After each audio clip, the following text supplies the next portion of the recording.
समाना।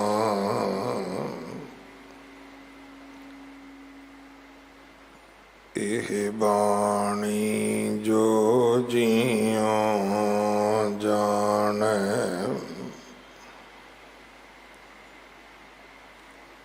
तिस अंतर रवे हर नामा। बाणी गुरु गुरु है बाणी,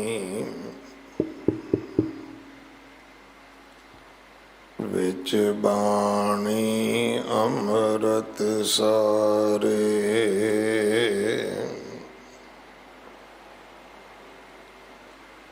गुर बाणी कहे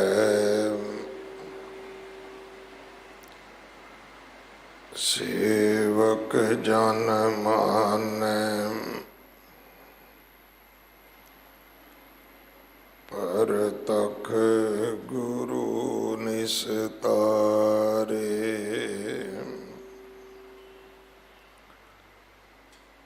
बाणी बिरलो विचारसी,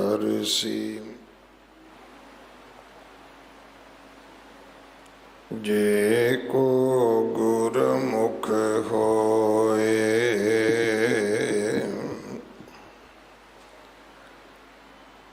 एह बाणी महापुरख की, निज कर वासा होए।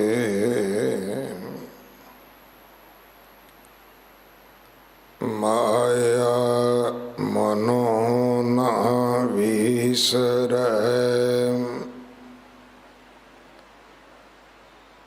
मांगे दम्मा दम।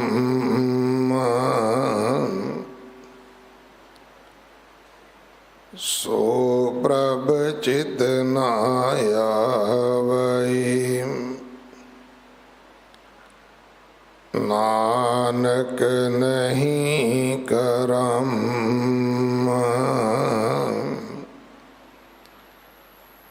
तिचर मूल ना थुड़ींदो, जिचर आप कृपाल। शब्द अखुट बाबा नानका, खाहे खर्च तन माल। तिचर मूल न थुड़ींदो, जिचर आप कृपाल। शब्द अखुट बाबा नानका, खाहे खर्च तन माल।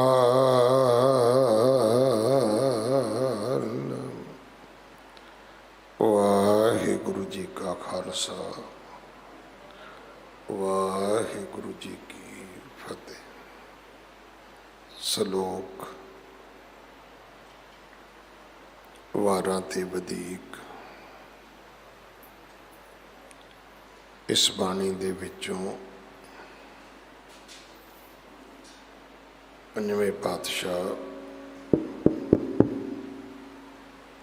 गुरु अर्जन देव पिता महाराज जी दे उच्चारण किए हुए दो श्लोकां दा पाठ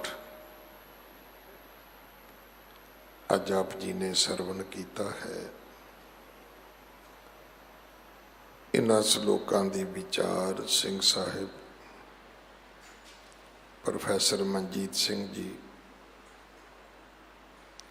साबका जथेदार श्री अकाल तख्त साहिब आप जी नूं सरवण करवाउणगे। 2 दिन का उन्हां दा समा है साडे पास।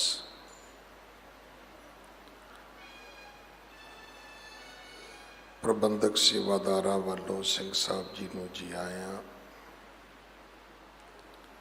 3 ਤਰੀਕ ਨੂੰ ਹੈੱਡ ਗ੍ਰੰਥੀ ਸ਼੍ਰੀ ਦਰਬਾਰ ਸਾਹਿਬ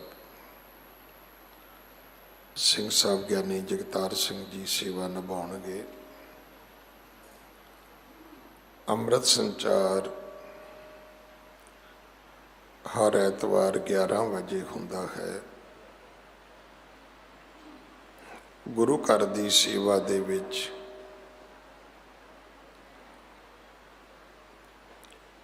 ਲੰਗਰ ਵਾਸਤੇ ਰਸਦ, ਕੜਾ ਪ੍ਰਸ਼ਾਦ ਦੀ ਦੇਗ ਵਾਸਤੇ ਦੇਸੀ ਘਿਓ, ਬਾਲਾ ਸਾਹਿਬ ਹੌਸਪੀਟਲ ਵਾਸਤੇ ਕੋਈ ਵੀ ਸੇਵਾ ਆਪ ਜੀ ਭੇਜ ਸਕਦੇ ਹੋ। ਇਮਾਰਤ ਦੀ ਸੇਵਾ ਜਥੇਦਾਰ ਬਾਬਾ ਬਚਨ ਸਿੰਘ ਜੀ ਕਰਵਾ ਰਹੇ ਹਨ। ਬੰਗਲਾ ਸਾਹਿਬ ਆਉਣ ਵਾਲੀ ਸੰਗਤ ਨੂੰ, ਬੱਚਿਆਂ ਨੂੰ, ਸਾਰਿਆਂ ਨੂੰ ਇੱਕ ਬੇਨਤੀ ਹੈ ਕਿ ਆਪ ਜੀ ਯਾਦਗਾਰੀ ਤੌਰ ਤੇ ਫੋਟੋ ਖਿੱਚ ਸਕਦੇ ਹੋ, ਪਰ ਜਿਸ ਤਰੀਕੇ ਨਾਲ ਅਸੀਂ ਆਪਣੇ ਕੈਮਰੇ ਦਾ ਮਿਸਯੂਜ਼ ਕਰ ਰਹੇ ਹਾਂ, ਗਲਤ ਵਰਤੋਂ ਕਰ ਰਹੇ ਹਾਂ, ਇਹਨੂੰ ਕਦੇ ਵੀ ਨਾ ਬਰਦਾਸ਼ਤ ਕੀਤਾ ਜਾਏਗਾ, ਨਾ ਹੀ ਕਿਸੇ ਨੂੰ ਆਗਿਆ ਦਿੱਤੀ ਜਾਏਗੀ। ਸੋ ਮੈਂ ਸਾਰਿਆਂ ਨੂੰ ਬੇਨਤੀ ਕਰਾਂਗਾ ਕਿ ਵਿੰਗੇ ਟੇਢੇ ਮੂੰਹ ਬਣਾ ਕੇ, ਵਿੰਗੇ ਟੇਢੇ ਸਰੀਰ ਬਣਾ ਕੇ ਸੈਲਫੀਆਂ ਲੈਣੀਆਂ, ਇਹ ਧਰਮ ਸਥਲ ਹੈ, ਰੱਬ ਦਾ ਘਰ ਹੈ। ਸੋ ਕੋਈ ਵੀ ਇਹ ਅਵੱਗਿਆ ਕਰਨ ਦੀ ਖੇਚਲ ਨਾ ਕਰੇ। ਸਾਰਿਆਂ ਨੂੰ ਬੇਨਤੀ ਹੈ ਕਿ ਬੜੇ ਅਦਬ ਸਨਮਾਨ ਦੇ ਨਾਲ ਆ ਕੇ ਗੁਰੂ ਘਰ ਮੱਥਾ ਟੇਕੋ, ਗੁਰੂ ਪਾਤਸ਼ਾਹ ਮਹਾਰਾਜ ਦੇ ਦਰਸ਼ਨ ਕਰੋ। ਅਗਲੇ ਸਮੇਂ ਵਾਸਤੇ ਗੁਰਬਾਣੀ ਵਿਚਾਰ ਸਰਵਣ ਕਰੀਏ ਜੀ। ਵਾਹਿਗੁਰੂ ਜੀ ਕਾ ਖਾਲਸਾ, ਵਾਹਿਗੁਰੂ ਜੀ ਕੀ ਫਤਿਹ।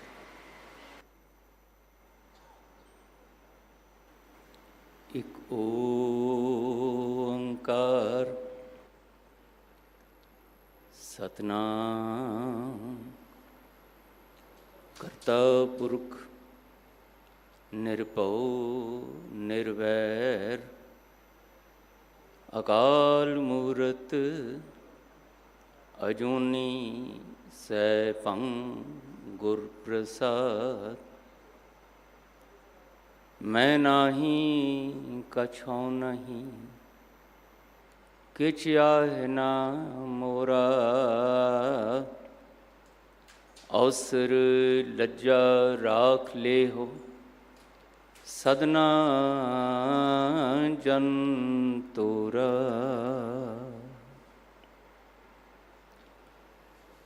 ਜਾਗਤ ਜੋਤ ਸਤਿਗੁਰੂ ਧੰਨ ਸ੍ਰੀ ਗੁਰੂ ਗ੍ਰੰਥ ਸਾਹਿਬ ਪਾਤਸ਼ਾਹ ਜੀ ਦੀ ਪਾਵਨ ਹਜ਼ੂਰੀ ਜੁੜ ਬੈਠੇ ਸਮੂਹ ਗੁਰਮੁਖ ਪਿਆਰੇ ਸਤਸੰਗੀ ਜਨੋ, ਸਰਬੰਸ ਦਾਨੀ ਅੰਮ੍ਰਿਤ ਕੇ ਦਾਤੇ ਧੰਨ ਗੁਰੂ ਗੋਬਿੰਦ ਸਿੰਘ ਸਾਹਿਬ ਪਾਤਸ਼ਾਹ ਜੀ ਦੀ ਬਖਸ਼ਿਸ਼ ਕੀਤੀ ਹੋਈ ਗੁਰਫਤਿਹ ਸਾਂਝੀ ਕਰੀਏ ਜੀ। ਵਾਹਿਗੁਰੂ ਜੀ ਕਾ ਖਾਲਸਾ, ਵਾਹਿਗੁਰੂ ਜੀ ਕੀ ਫਤਿਹ। 8ਵੇਂ ਪਾਤਸ਼ਾਹ ਗੁਰੂ ਨਾਨਕ ਪਾਤਸ਼ਾਹ ਦੀ ਜੋਤ ਨਾਲ ਪ੍ਰਕਾਸ਼ੇ ਹੋਏ ਧੰਨ ਸ੍ਰੀ ਗੁਰੂ ਹਰਗੋਬਿੰਦ ਸਾਹਿਬ ਮਹਾਰਾਜ ਦੀ ਪਾਵਨ ਚਰਨ ਛੋਹ ਪ੍ਰਾਪਤ ਗੁਰਦੁਆਰਾ ਬੰਗਲਾ ਸਾਹਿਬ ਵਿਖੇ ਸਤਿਗੁਰੂ ਗੁਰੂ ਗ੍ਰੰਥ ਸਾਹਿਬ ਮਹਾਰਾਜ ਜੀ ਦੀ ਚੱਲ ਰਹੀ ਲੜੀਵਾਰ ਸ਼ਬਦ ਵਿਚਾਰ, ਜਿਸ ਨੂੰ ਗੁਰੂ ਦੀ ਹਜ਼ੂਰੀ ਵਿੱਚ ਅਤੇ ਦੇਸ਼ ਵਿਦੇਸ਼ ਵਿੱਚ ਮਿਲ ਬੈਠ ਕੇ ਸਤਸੰਗੀਆਂ ਦੇ ਰੂਪ ਵਿੱਚ ਰੋਜ਼ਾਨਾ ਸ਼ਰਵਣ ਕਰਦੇ ਆ ਰਹੇ ਹਾਂ। ਅੱਜ ਪੰਚਮ ਗੁਰੂਦੇਵ ਧੰਨ ਗੁਰੂ ਅਰਜਨ ਦੇਵ ਮਹਾਰਾਜ ਜੀ ਦੇ ਪਾਵਨ ਮੁਖਾਰਬਿੰਦ ਤੋਂ ਉਚਾਰਨ ਹੋਇਆ ਸ਼ਲੋਕ 12 ਤੇ ਵਧੀਕ ਸਿਰਲੇਖ ਹੇਠ ਅੰਮ੍ਰਿਤ ਬਚਨ ਸਾਨੂੰ ਗੁਰੂ ਕੇ ਕਹਾਉਣ ਵਾਲਿਆਂ ਨੂੰ ਬਖਸ਼ਿਸ਼ ਹੋਇਆ ਹੈ। ਉਹਦੇ ਵਿੱਚ ਮਹਾਰਾਜ ਨੇ ਸਾਡੇ ਮਨੁੱਖੀ ਬਿਰਤੀ ਦੇ ਦੋ ਪੱਖਾਂ ਦਾ ਸੱਚ ਸਾਡੇ ਸਾਹਮਣੇ ਰੱਖ ਕੇ ਉਹਦੇ ਵਿੱਚੋਂ ਨਿਕਲਣ ਵਾਲੇ ਅਣਸੁਖਾਵੇਂ ਤੇ ਸੁਖਾਵੇਂ ਨਤੀਜਿਆਂ ਦਾ ਜ਼ਿਕਰ ਕੀਤਾ ਹੈ। ਇਸ ਭਾਵਨਾ ਨਾਲ ਜ਼ਿਕਰ ਕੀਤਾ ਹੈ ਕਿ ਸਾਨੂੰ ਇਹ ਬਚਨ ਪੜ੍ਹਦਿਆਂ ਸੁਣਦਿਆਂ ਵਿਚਾਰਦਿਆਂ ਸਵੈ ਪੜਚੋਲ ਕਰਨੀ ਆ ਜਾਏ, ਆਪਣੇ ਆਪ ਦੀ ਇੰਟਰੋਸਪੈਕਸ਼ਨ ਆਤਮ ਚਿੰਤਨ ਕਰਨਾ ਆ ਜਾਏ ਤੇ ਗੁਰੂ ਦੇ ਇਹ ਬਚਨਾਂ ਨੂੰ ਕਸਵੱਟੀ ਬਣਾ ਕੇ ਆਪਣੇ ਜੀਵਨ ਦੇ ਲੰਘ ਰਹੇ ਸਮੇਂ ਨੂੰ ਸੁਖਾਵਾਂ ਸੰਤੁਸ਼ਟੀ ਭਰਿਆ ਮਾਣ ਕਰਨ ਯੋਗ ਕਿਵੇਂ ਬਣਾਉਣਾ ਹੈ, ਇਹਦੀ ਸਾਨੂੰ ਸੋਝੀ ਆ ਸਕੇ ਤੇ ਇਹਦੇ ਲਈ ਸਾਡੇ ਅੰਦਰ ਉਤਸ਼ਾਹ ਪੈਦਾ ਹੋ ਸਕੇ। ਗੁਰੂ ਪਿਆਰਿਓ, ਜਿਵੇਂ ਹੀ ਸਾਡਾ ਇਹ ਮਨੁੱਖਾ ਦੇਹੀ ਪ੍ਰਾਪਤ ਹੋਣ ਤੋਂ ਬਾਅਦ ਸੰਸਾਰ ਵਿੱਚ ਜੀਵਨ ਸਫ਼ਰ ਸ਼ੁਰੂ ਹੁੰਦਾ ਹੈ, ਅਕਾਲ ਪੁਰਖ ਜੀ ਰਚਨਹਾਰ ਦੇ ਰਾਹੀਂ ਮਿਲਿਆ ਹੋਇਆ ਇਹ ਪੰਜ ਭੂਤਕ ਸਰੀਰ, ਇਹਦੇ ਵਿੱਚ ਅਕਾਲ ਪੁਰਖ ਜੀ ਵੱਲੋਂ ਹੀ ਆਪਣੀ ਅਗੰਮੀ ਕੌਤਕੀ ਰਜ਼ਾ ਦੇ ਰਾਹੀਂ ਬਹੁਤ ਸਾਰੀਆਂ ਐਸੀਆਂ ਬਿਰਤੀਆਂ ਪਾ ਦਿੱਤੀਆਂ ਜਾਂਦੀਆਂ ਨੇ, ਐਸੀ ਸੋਚ, ਐਸੇ ਫੁਰਨੇ ਪਾ ਦਿੱਤੇ ਜਾਂਦੇ ਨੇ ਜਿਹੜੇ ਮਾੜੇ ਵੀ ਕਹੇ ਜਾਂਦੇ ਹੈ, ਵਿਕਾਰੀ ਵੀ ਕਹੇ ਜਾਂਦੇ ਹੈ ਤੇ ਚੰਗੇ ਵੀ ਕਹੇ ਜਾਂਦੇ ਹੈ। ਬਹੁਤ ਸਾਰੇ ਸਾਡੇ ਜੀਵਨ ਦੇ ਵਿੱਚ ਗੁਣਾਂ ਵਾਲੇ, ਚੰਗਿਆਈਆਂ ਵਾਲੇ ਫੁਰਨੇ, ਬਿਰਤੀਆਂ ਵੀ ਉੱਠਦੀਆਂ ਰਹਿੰਦੀਆਂ ਨੇ, ਚੱਲਦੀਆਂ ਰਹਿੰਦੀਆਂ ਨੇ ਤੇ ਸਾਡੇ ਜੀਵਨ ਨੂੰ, ਸਾਡੇ ਖਿਆਲਾਂ ਨੂੰ, ਸਾਡੀ ਬੋਲ ਬਾਣੀ ਨੂੰ, ਸਾਡੇ ਵਰਤੋਂ ਵਿਹਾਰ ਨੂੰ ਪ੍ਰਭਾਵਿਤ ਕਰਦੇ ਆ। ਕੁਝ ਐਸੀਆਂ ਨੇ ਬਿਰਤੀਆਂ, ਕੁਝ ਐਸੇ ਵਿਚਾਰ ਨੇ ਜਿਨ੍ਹਾਂ ਨੂੰ ਬੁਰਾਈਆਂ ਔਗਣ ਆਖਿਆ ਜਾਂਦਾ, ਵਿਕਾਰ ਆਖਿਆ ਜਾਂਦਾ, ਉਹ ਵੀ ਸਾਡੇ ਜੀਵਨ ਨੂੰ ਪ੍ਰਭਾਵਿਤ ਕਰਦੇ ਰਹਿੰਦੇ ਆ। ਅੱਜ ਦੇ ਇਸ ਪਾਵਨ ਬਚਨ ਵਿੱਚ ਪਹਿਲਾ ਫੁਰਮਾਨ ਜੋ ਗੁਰੂ ਨੇ ਬਖਸ਼ਿਸ਼ ਕੀਤਾ, ਮਾਇਆ ਮਨੋਹ ਨ ਵੀਸਰੈ ਮੰਗੈ ਦਮਾ ਦਮ, ਸੋ ਪ੍ਰਭ ਚਿਤ ਨ ਆਵਈ ਨਾਨਕ ਨਹੀਂ ਕਰਮ।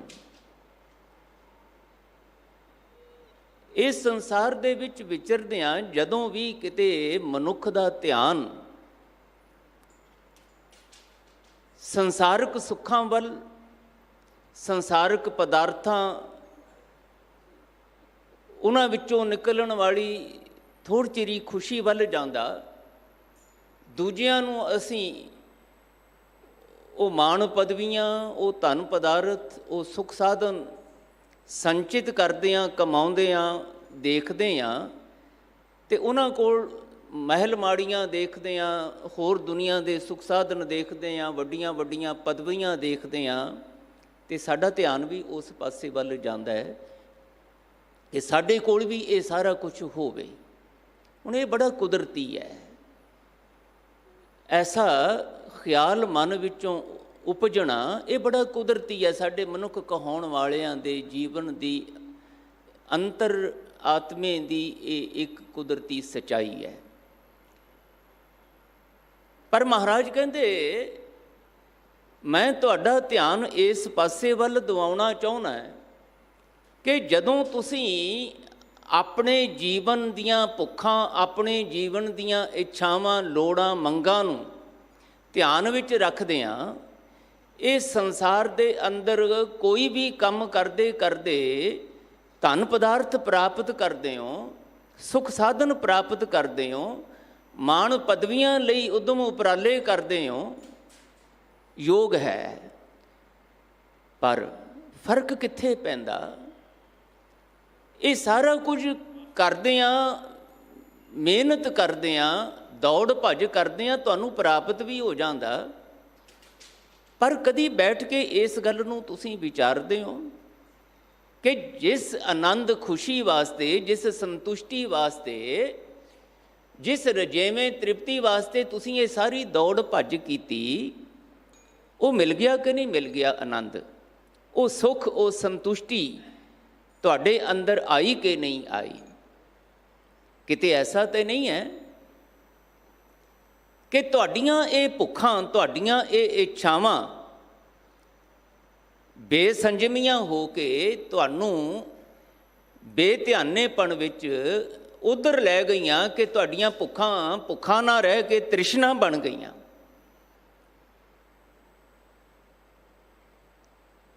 ਤੇ ਤੁਸੀਂ ਆਪਣੀ ਭੁੱਖ ਨੂੰ ਤ੍ਰਿਸ਼ਨਾ ਬਣਾ ਕੇ ਬਸ ਦਿਨੇ ਰਾਤ ਇਹੀ ਫੁਰਨੇ ਮਨ ਦੇ ਵਿੱਚ ਲੈ ਕੇ ਤੁਰਦੇ ਰਹੇ। ਹੁਣ ਜਿੰਨਾ ਮਿਲ ਗਿਆ ਠੀਕ ਹੈ, ਮਿਲ ਗਿਆ, ਪਰ ਮੇਰੇ ਗੁਆਂਢੀ ਕੋਲ ਤੇ ਇਸ ਤੋਂ ਵੀ ਕਿਤੇ ਜ਼ਿਆਦਾ ਹੈ, ਉਹ ਫਲਾਣੇ ਕੋਲ ਤੇ ਇਸ ਤੋਂ ਵੀ ਜ਼ਿਆਦਾ ਹੈ, ਤੇ ਮੈਂ ਤੇ ਪਿੱਛੇ ਰਹਿ ਗਿਆ। ਮੈਂ ਦੁਨੀਆ ਨੂੰ ਕਿਵੇਂ ਦੱਸਾਂਗਾ ਕਿ ਮੈਂ ਕਿਸੇ ਨਾਲੋਂ ਘੱਟ ਨਹੀਂ ਹਾਂ? ਮੈਂ ਦੁਨੀਆ ਨੂੰ ਕਿਵੇਂ ਦੱਸਾਂਗਾ ਕਿ ਮੈਂ ਇਹ ਕਰ ਸਕਦਾ, ਮੈਂ ਉਹ ਪ੍ਰਾਪਤ ਕਰ ਸਕਦਾ, ਇਹ ਪਦਵੀ ਮੈਂ ਲੈ ਸਕਦਾ? ਉਹਦੇ ਲਈ ਫਿਰ ਮੈਨੂੰ ਜਾਇਜ਼ ਕਰਨਾ ਪਵੇ, ਨਜਾਇਜ਼ ਕਰਨਾ ਪਵੇ, ਜਿਹੜਾ ਵੀ ਢੰਗ ਤਰੀਕਾ ਕਰਨਾ ਪਵੇ, ਉਹਦੇ ਨਾਲ ਮੈਂ ਦੂਜਿਆਂ ਨਾਲੋਂ ਅੱਗੇ ਨਿਕਲਣਾ। ਹੁਣ ਦਾਤਾਰ ਪਾਤਸ਼ਾਹ ਕਹਿੰਦੇ ਇਹ ਤੁਹਾਡੀਆਂ ਕੁਦਰਤੀ ਮੰਗਾਂ ਗੈਰ ਕੁਦਰਤੀ ਹੋ ਗਈਆਂ, ਤੇ ਹੁਣ ਤੁਸੀਂ ਫਿਰ ਇਸੇ ਹੀ ਦੌੜ ਭੱਜ ਵਿੱਚ ਜੀਵਨ ਨੂੰ ਇਹਨਾਂ ਪਦਾਰਥਾਂ ਦੀ ਪ੍ਰਾਪਤੀ ਦੇ ਵਿੱਚੋਂ ਸੁੱਖ ਲੱਭਣ ਦੀ ਬਜਾਏ ਇਹਨਾਂ ਦੇ ਰਾਹੀਂ ਆਪਣੇ ਜੀਵਨ ਵਿੱਚ ਚਿੰਤਾਵਾਂ ਖੜੀਆਂ ਕਰ ਲੈਂਦੇ ਹੋ। ਆਪਣੇ ਜੀਵਨ ਦੇ ਵਿੱਚ ਫਿਕਰ, ਡਰ, ਸਹਿਮ ਇਸ ਤਰ੍ਹਾਂ ਕਰ ਲੈਂਦੇ ਹੋ ਕਿ ਇਹ ਚਿੰਤਾਵਾਂ, ਇਹ ਡਰ ਤੁਹਾਨੂੰ ਖਾਈ ਜਾਂਦੀਆਂ ਨੇ। ਤੁਸੀਂ ਆਪਣੇ ਜੀਵਨ ਨੂੰ ਮਾਣ ਨਹੀਂ ਸਕਦੇ, ਆਪਣੇ ਜੀਵਨ ਨੂੰ ਸੁੱਖ ਭਰਪੂਰ ਨਹੀਂ ਬਣਾ ਸਕਦੇ। ਬਸ ਇਹੀ ਗੱਲ ਮਹਾਰਾਜ ਕਹਿੰਦੇ, ਮਨੁੱਖ ਤੋਂ ਸਿੱਖ ਬਣਾ ਕੇ ਮੈਂ ਤੁਹਾਡੀ ਸੁਰਤੀ ਬਿਰਤੀ ਵਿੱਚ ਦ੍ਰਿੜ ਕਰਾਉਣੀ ਚਾਹੁੰਦਾ, ਤਾਂ ਕਿ ਤੁਹਾਡੇ ਜੀਵਨ ਦਾ ਲੰਘ ਰਿਹਾ ਸਮਾਂ ਦੁੱਖਾਂ ਚਿੰਤਾਵਾਂ ਵਿੱਚ ਨਾ ਗੁਜ਼ਰੇ, ਡਰ ਸਹਿਮ ਵਿੱਚ ਨਾ ਗੁਜ਼ਰੇ, ਬਲਕਿ ਉਦਮਸ਼ੀਲ ਹੋਵੋ, ਤੁਸੀਂ ਕਰਮਸ਼ੀਲ ਹੋਵੋ। ਧਨ ਪਦਾਰਥਾਂ ਦੀ ਪ੍ਰਾਪਤੀ ਲਈ, ਸੁਖ ਸਾਧਨਾ ਦੀ ਪ੍ਰਾਪਤੀ ਲਈ ਯਤਨ ਕਰੋ ਤੁਸੀਂ। ਮੈਂ ਤੁਹਾਨੂੰ ਦਲਿੱਦਰੀ ਆਲਸੀ ਬਣਿਆ ਨਹੀਂ ਦੇਖਣਾ ਚਾਹੁੰਦਾ। ਮੈਂ ਵਿਹਲੜ ਭਿੱਖ ਮੰਗੇ ਹੱਥ ਅੱਡਣ ਵਾਲੇ ਨਹੀਂ ਆਪਣੇ ਸਿੱਖ ਨੂੰ ਦੇਖਣਾ ਚਾਹੁੰਦਾ। ਮੈਂ ਚਾਹੁੰਦਾ ਤੁਸੀਂ ਆਪਣੇ ਜੀਵਨ ਦੀਆਂ, ਆਪਣੇ ਪਰਿਵਾਰ ਦੇ ਜੀਵਨ ਦੀਆਂ, ਕੌਮ ਦੀਆਂ, ਮਨੁੱਖੀ ਸਮਾਜ ਦੀਆਂ ਲੋੜਾਂ ਦੀ ਪੂਰਤੀ ਲਈ ਇੰਨਾ ਉਦਮ ਉਪਰਾਲਾ ਕਰੋ ਕਿ ਤੁਹਾਡੇ ਕੋਲ ਵੀ ਲੋੜ ਮੁਤਾਬਕ ਸਭ ਕੁਝ ਆ ਜਾਏ, ਤੇ ਨਾਲ ਤੁਸੀਂ ਦੂਜਿਆਂ ਨੂੰ ਵੀ ਵੰਡ ਕੇ ਛਕਾ ਸਕੋ। ਦੂਜਿਆਂ ਦੇ ਦੁੱਖਾਂ ਦੇ ਵੀ ਭਾਈਵਾਲ ਬਣ ਕੇ ਉਹਨਾਂ ਦੇ ਜੀਵਨ ਵਿੱਚ ਸੁੱਖ ਲਿਆਉਣ ਲਈ ਸਮਰੱਥ ਬਣ ਸਕੋ। ਮੈਂ ਆਪ ਜੀ ਦੇ ਨਾਲ ਧੰਨ ਗੁਰੂ ਨਾਨਕ ਪਾਤਸ਼ਾਹ ਹਜ਼ੂਰ ਦੇ ਜੀਵਨ ਦੀ ਇਸ ਪ੍ਰਥਾਏ ਇੱਕ ਬਹੁਤ ਮਾਣ ਕਰਨ ਯੋਗ, ਬਖਸ਼ਿਸ਼ ਭਰਪੂਰ ਘਟਨਾ ਦਾ ਜ਼ਿਕਰ ਕਰਨਾ ਚਾਹੁੰਦਾ। ਜਦੋਂ ਗੁਰੂ ਨਾਨਕ ਦੇਵ ਪਾਤਸ਼ਾਹ ਹਜ਼ੂਰ ਨੇ ਜਗਤ ਜਲੰਦੇ ਨੂੰ ਲੋਕ ਸੁਖੀਆ ਬਣਾਉਣ ਲਈ, ਪਰਲੋਕ ਸੁਹੇਲਾ ਬਣਾਉਣ ਲਈ ਯਾਤਰਾਵਾਂ ਕਰਦਿਆਂ ਅੰਮ੍ਰਿਤ ਬਚਨਾਂ ਦੀ ਬਾਰਿਸ਼ ਕੀਤੀ, ਬਾਣੀ ਦੇ ਉਪਦੇਸ਼ ਪਹੁੰਚਣ ਵਾਸਤੇ ਥਾਂ ਥਾਂ 'ਤੇ ਮਹਾਰਾਜ ਆਪ ਗਏ, ਵੰਡਿਆ ਇਹ ਨਾਮ ਅੰਮ੍ਰਿਤ। ਉਸ ਤੋਂ ਬਾਅਦ ਇਸ ਜੀਵਨ ਸਫ਼ਰ ਦਾ ਅਖੀਰਲੇ 18 ਸਾਲਾਂ ਦਾ ਸਮਾਂ ਕਰਤਾਰਪੁਰ ਨਾਂ ਦੀ ਨਗਰੀ ਵਸਾ ਕੇ ਉੱਥੇ ਬਤੀਤ ਕੀਤਾ, ਤੇ ਉੱਥੇ ਇੱਕ ਜੀਵਨ ਜੁਗਤ ਦਾ ਮਾਡਲ ਸਿਰਜਿਆ ਗੁਰੂਦੇਵ ਨੇ। ਉਸ ਕਰਤਾਰਪੁਰੀ ਦੇ ਵਿੱਚ ਗੁਰੂਦੇਵ ਕੀ ਕਰਦੇ? ਦੂਰ ਦੁਰਾਡੇ ਤੋਂ ਜਿਹੜਾ ਵੀ ਕੋਈ ਹੁਨਰ ਜਾਣਦਾ, ਉਹਨੂੰ ਆਵਾਜ਼ਾਂ ਮਾਰੀਆਂ ਕਿ ਆਓ ਬੈਠੋ ਇੱਥੇ ਮੇਰੇ ਨਾਲ। ਭਾਵੇਂ ਜੀਵਨ ਦਾ 60ਵਾਂ ਸਾਲ ਆ ਗਿਆ ਸਫ਼ਰ ਦਾ, ਪਰ ਉਸ ਵੇਲੇ ਵੀ ਗੁਰੂ ਨਾਨਕ ਪਾਤਸ਼ਾਹ ਕਹਿੰਦੇ ਮੈਂ ਵੀ ਕਿਰਤ ਕਰਾਂਗਾ, ਮੈਂ ਵੀ ਆਪਣੇ ਹੱਥੀਂ ਮਿਹਨਤ ਕਰਾਂਗਾ, ਹਲ ਵਾਵਾਂਗਾ, ਹੋਰ ਵੀ ਜੋ ਕੁਝ ਇੱਥੇ ਕਰਨਾ ਲੋੜੀਂਦਾ ਹੋਇਆ ਆਪਣੀ ਸਰੀਰਕ ਤੇ ਸਮਝ ਸਮਰੱਥਾ ਅਨੁਸਾਰ ਤੁਹਾਡੇ ਨਾਲ ਰਲ ਕੇ ਕਰਾਂਗਾ, ਤੇ ਤੁਸੀਂ ਵੀ ਇਹ ਕਰਨਾ ਹੈ। ਜਿਹਦੇ ਕੋਲ ਜਿਹੜਾ ਵੀ ਗੁਣ ਹੈ, ਕੋਈ ਦੁਕਾਨਦਾਰੀ ਕਰ ਸਕਦਾ ਹੈ, ਕੋਈ ਹਲ ਵਾਹ ਸਕਦਾ ਹੈ, ਕੋਈ ਤਰਖਾਣਾ ਕੰਮ ਕਰ ਸਕਦਾ ਹੈ, ਕੋਈ ਹੋਰ ਦੂਸਰਾ ਕੰਮ ਕਰ ਸਕਦਾ ਹੈ, ਜਿਹੜੇ ਵੀ ਕਿਸੇ ਨੂੰ ਕੰਮ ਦਾ ਹੁਨਰ ਆਉਂਦਾ ਹੈ ਉਹ ਇੱਥੇ ਆਓ, ਆਪਾਂ ਰਲ ਮਿਲ ਕੇ ਇੱਕ ਐਸੀ ਨਗਰੀ ਦੇ ਵਾਸੀ ਬਣਾਂਗੇ ਜਿਹਦੇ ਵਿੱਚ ਕਿਸੇ ਬੰਦੇ ਦਾ ਨਾਮ ਨਹੀਂ, ਕਰਤਾਰ ਦਾ ਨਾਮ ਉਹ ਚੇਤੇ ਆਵੇਗਾ। ਇਹ ਕਰਤਾਰ ਦੇ ਨਾਮ 'ਤੇ ਅਸੀਂ ਕਰਤਾ ਪੁਰਖ ਜੀ ਦੇ ਨਾਮ 'ਤੇ ਨਗਰੀ ਵਸਾ ਕੇ ਫਿਰ ਇਹਦੇ ਵਿੱਚ ਕਰਤਾ ਪੁਰਖ ਜੀ ਨੂੰ ਆਪਣਾ ਰਾਜ਼ਕ ਸਮਝ ਕੇ, ਆਪਣਾ ਰੋਜ਼ੀ ਦਾਤਾ, ਆਪਣਾ ਸੁਖ ਦਾਤਾ, ਆਪਣਾ ਪ੍ਰਤਪਾਲਕ ਸਮਝ ਕੇ ਉਹਦਾ ਸ਼ੁਕਰ ਕਰਨ ਦੀ ਜਾਚ ਸਿੱਖਾਂਗੇ, ਉਹਦੀ ਪਿਆਰ ਯਾਦ ਵਿੱਚ ਮਿਲ ਬੈਠਾਂਗੇ। ਫਿਰ ਤੁਸੀਂ ਦੇਖਿਓ ਇਸ ਕਰਤਾਰਪੁਰ ਦੇ ਵਿੱਚੋਂ ਕਰਤਾ ਚਿੱਤ ਆਉਂਦਿਆਂ ਆਉਂਦਿਆਂ ਤੁਹਾਡਾ ਲੋਕ ਸੁਖੀਆ ਕਿਵੇਂ ਹੁੰਦਾ ਹੈ। ਅਤੇ ਇਸ ਸਤ ਸੰਗੀ ਮਾਹੌਲ ਦੇ ਵਿੱਚ ਤੁਸੀਂ ਇੱਥੋਂ ਜਦੋਂ ਜਾਓਗੇ, ਮੇਰੇ ਸਮੇਤ ਲੁੱਡੀਆਂ ਪਾਉਂਦੇ ਜਾਓਗੇ, ਆਨੰਦ ਵਿੱਚ ਜਾਓਗੇ, ਕੋਈ ਡਰ, ਕੋਈ ਚਿੰਤਾ, ਕੋਈ ਸਹਿਮ, ਜਿਹੜਾ ਦੁਨੀਆ ਦੇ ਕਿਤੇ ਹੋਰ ਪਾਸੇ ਵਿਚਰਦਿਆਂ, ਸਾਕਤ ਬਣ ਕੇ ਵਿਚਰਦਿਆਂ, ਵਿਛੜਿਆ ਹੋਇਆਂ ਵਾਲੀ ਬਿਰਤੀ ਦੇ ਵਿੱਚ ਵਿਚਰਦਿਆਂ ਤੁਹਾਨੂੰ ਮਿਲਦਾ, ਉਹ ਇੱਥੇ ਨਹੀਂ ਮਿਲੇਗਾ। ਇੱਥੇ ਤੁਹਾਨੂੰ ਆਨੰਦ ਮਿਲੇਗਾ, ਇੱਥੇ ਸੁੱਖ ਮਿਲੇਗਾ, ਇੱਥੇ ਬੇਪਰਵਾਹੀ ਮਿਲੇਗੀ, ਇੱਥੇ ਮਸਤੀ ਮਿਲੇਗੀ, ਆਨੰਦ ਮਿਲੇਗਾ। ਆਓ ਬੈਠੀਏ। ਤੇ ਦੂਰ ਦੁਰਾਡੇ ਤੋਂ ਚੱਲ ਕੇ ਆਏ ਗੁਰੂ ਨਾਨਕ ਸਾਹਿਬ ਦੇ ਕੋਲ।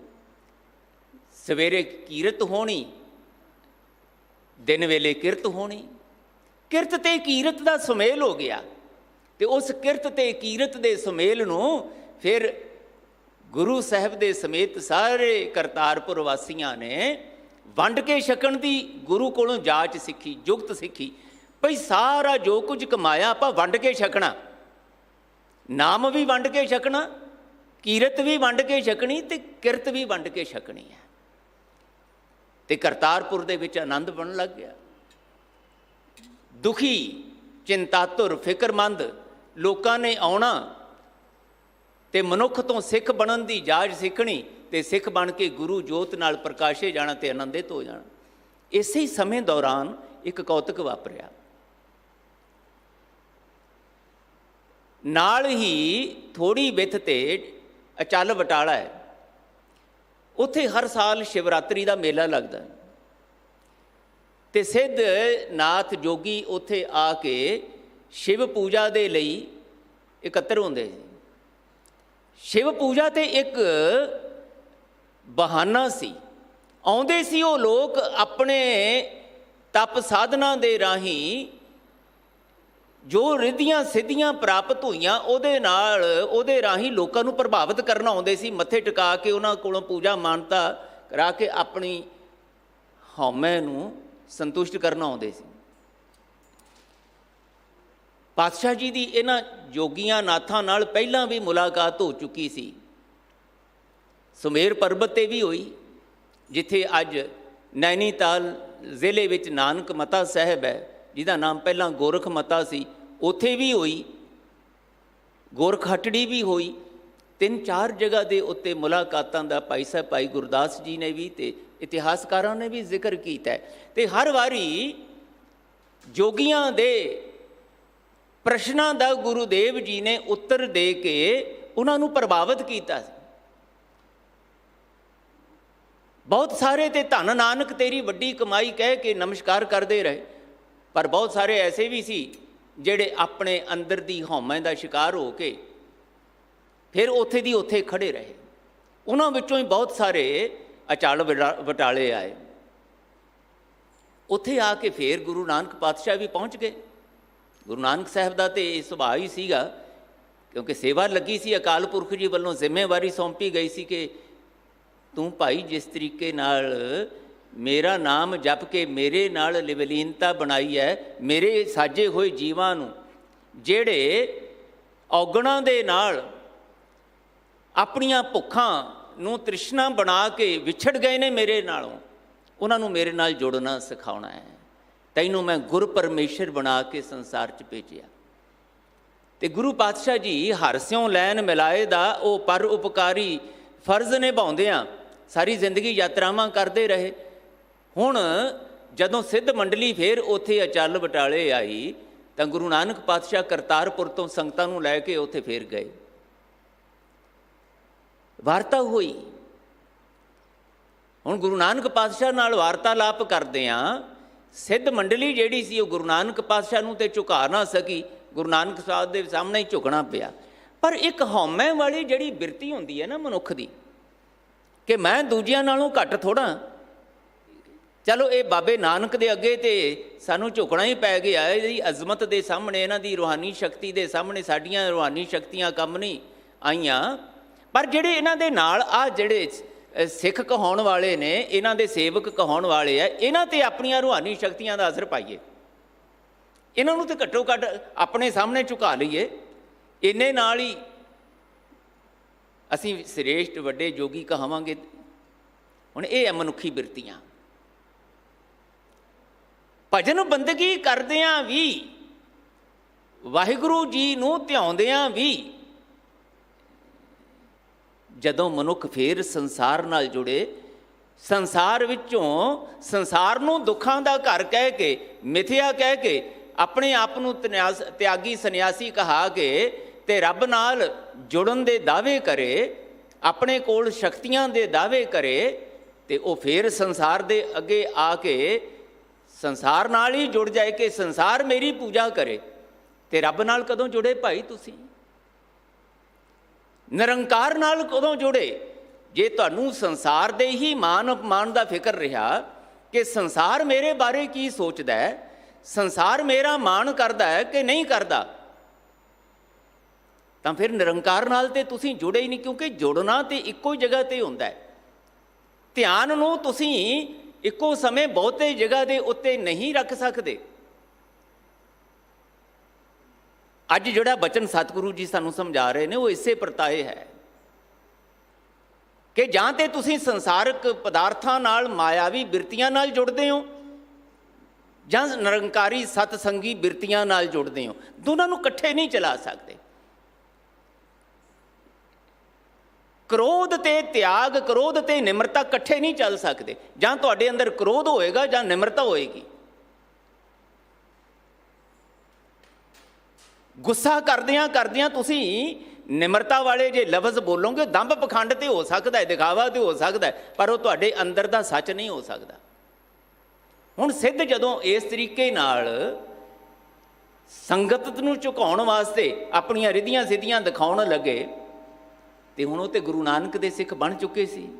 ਗੁਰੂ ਨਾਨਕ ਪਾਤਸ਼ਾਹ ਦੇ ਸ਼ਬਦ ਦੇ ਉਪਦੇਸ਼ ਨੂੰ ਨਾ ਕੇਵਲ ਉਹ ਸੁਣਦੇ ਸੀ, ਪੜ੍ਹਦੇ ਸੀ, ਬਲਕਿ ਉਸ ਨੂੰ ਰੋਜ਼ ਸਾਰਾ ਦਿਨ ਗੁਰੂ ਦੀ ਸੰਗਤ ਵਿੱਚ ਕਮਾਉਣ ਵਾਲੇ ਪਾਸੇ ਵੀ ਤੁਰਦੇ ਸੀ।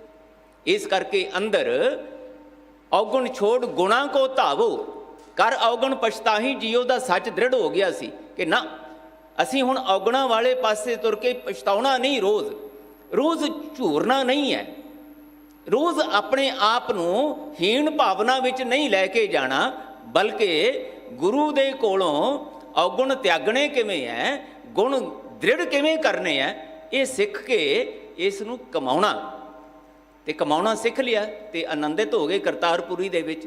ਹੁਣ ਜਦੋਂ ਸਿੱਧਾਂ ਨੇ ਕੋਸ਼ਿਸ਼ ਕੀਤੀ ਗੁਰੂ ਕੇ ਸਿੱਖਾਂ ਨੂੰ ਝੁਕਾਉਣ ਦੀ, ਪ੍ਰਭਾਵਿਤ ਕਰਨ ਦੀ ਆਪਣੀਆਂ ਰੂਹਾਨੀ ਸ਼ਕਤੀਆਂ ਨਾਲ, ਗੱਲ ਨਾ ਬਣੀ।